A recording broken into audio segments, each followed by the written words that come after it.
Our old billboard about the persecution of Christian pastors under Premier Jason Kenney's watch came down this afternoon. But another billboard about yet another persecuted pastor just went up.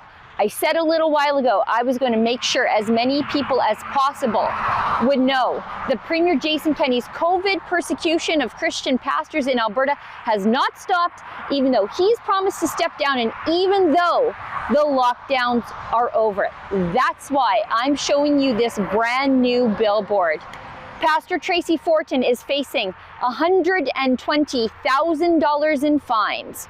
So we have to save Pastor Tracy.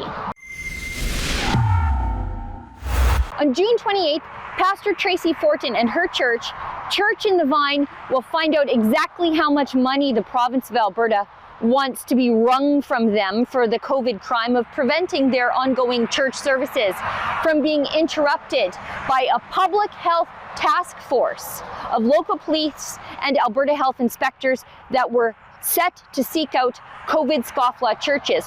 Tracy and her husband, Pastor Rodney, are the pastors at Church in the Vine. And when lockdown restrictions came to churches, so did the health inspectors to interrupt ongoing worship.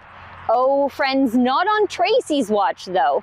You see, as her husband, Pastor Rodney, was up on the pulpit at Church in the Vine, Tracy would stand at the front door of the church to tell the authorities to come back when nobody was praying or preaching. She did this week after week, Sunday after Sunday, protecting her congregation from the state.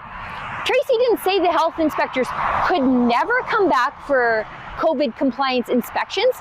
She just said that they would have to come back later at a more appropriate time when Rodney wasn't preaching, when nobody was praying or worshiping. And she did it politely and as sweetly as possible. Tracy's not violent. She's not even aggressive. I've never seen her be rude. In fact, if I know Tracy at all, she probably prayed for the inspector after the fact. But regardless, Alberta Health Services pursued charges against Tracy and the church. And earlier this spring, she was convicted of 3 counts of obstructing a public health officer. And the Crown is asking right now for $120,000 in fines. And when Pastor Tracy was convicted, I knew I had to do more to tell the public that the COVID persecutions are not over in this province, even though the restrictions are. That's why we have this billboard along the side of Alberta's busiest highway, Highway 2, where it will receive 1.3 million monthly impressions. This church was never a super spreader event.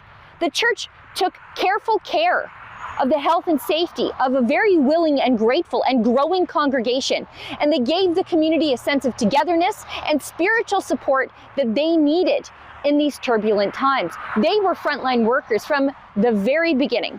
Rebel News, through our partnership with the Democracy Fund, has been helping Pastor Tracy and her church. Your crowd-funded donations have paid for the legal fees of their incredible lawyer, James Kitchen. But this church and Tracy, they're up against the full resources of the province. And even though they've been officially convicted, they are appealing. This bad judgment against these good people cannot be allowed to stand to be used against others.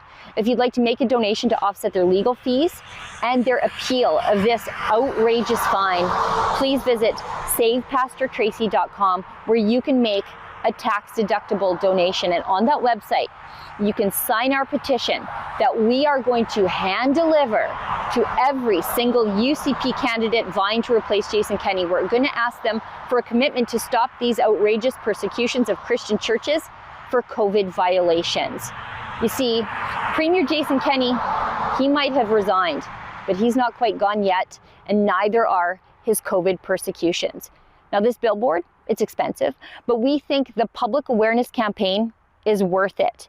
And we must stick up for peaceful resistors like Pastor Tracy Fortin and Church in the Vine. She's not a criminal.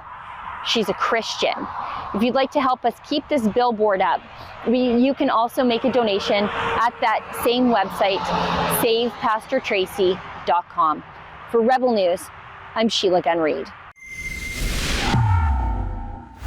Pastor Tracy and her church, Church in the Vine, are facing $120,000 in fines. They've never been convicted of a public health violation. Instead, they're convicted of obstructing a public health officer, preventing a public health officer from interrupting ongoing church services. They are appealing that conviction. They need your help to do it. Please go to savepastortracy.com and sign our petition, and at that same place, you can make a tax-deductible donation to fund their legal fees. Thanks in advance to everybody who supports this very important campaign.